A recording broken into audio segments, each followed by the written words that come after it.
സങ്കീർത്തനം 8-ാം അധ്യായം. ഞങ്ങളുടെ കർത്താവായ യഹോവേ, നിന്റെ നാമം ഭൂമിയിലൊക്കെയും എത്ര ശ്രേഷ്ഠമായിരിക്കുന്നു. നീ ആകാശത്തിൽ നിന്റെ തേജസ് വെച്ചിരിക്കുന്നു. നിന്റെ വൈരികൾ നിമിത്തം ശത്രുവിനെയും പകയനെയും മിണ്ടാതാക്കുവാൻ തന്നെ.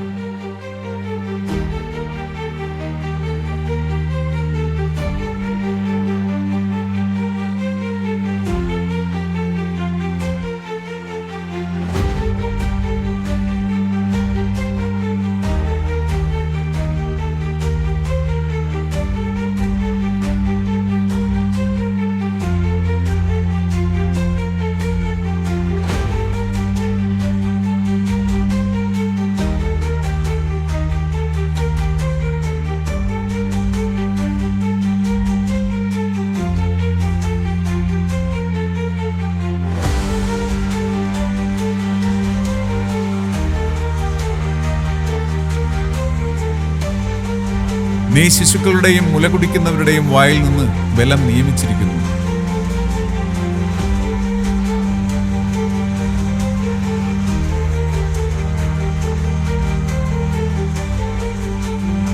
നിന്റെ വിരലുകളുടെ പണിയായ ആകാശത്തെയും നീ ഉണ്ടാക്കിയ ചന്ദ്രനെയും നക്ഷത്രങ്ങളെയും നോക്കുമ്പോൾ മർത്യനെ നീ ഓർക്കേണ്ടതിന് അവൻ എന്ത്? മനുഷ്യപുത്രനെ സന്ദർശിക്കേണ്ടതിന് അവൻ എന്തുമാത്രം?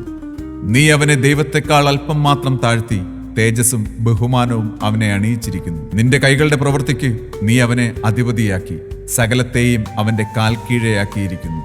ആടുകളെയും കാളകളെയും എല്ലാം, കാട്ടിലെ മൃഗങ്ങളെയൊക്കെയും, ആകാശത്തിലെ പക്ഷികളെയും സമുദ്രത്തിലെ മത്സ്യങ്ങളെയും, സമുദ്രമാർഗത്തിൽ സഞ്ചരിക്കുന്ന സകലത്തെയും തന്നെ. ഞങ്ങളുടെ കർത്താവായ യഹോവേ, നിന്റെ നാമം ഭൂമിയിലൊക്കെയും എത്ര ശ്രേഷ്ഠമായിരിക്കുന്നു.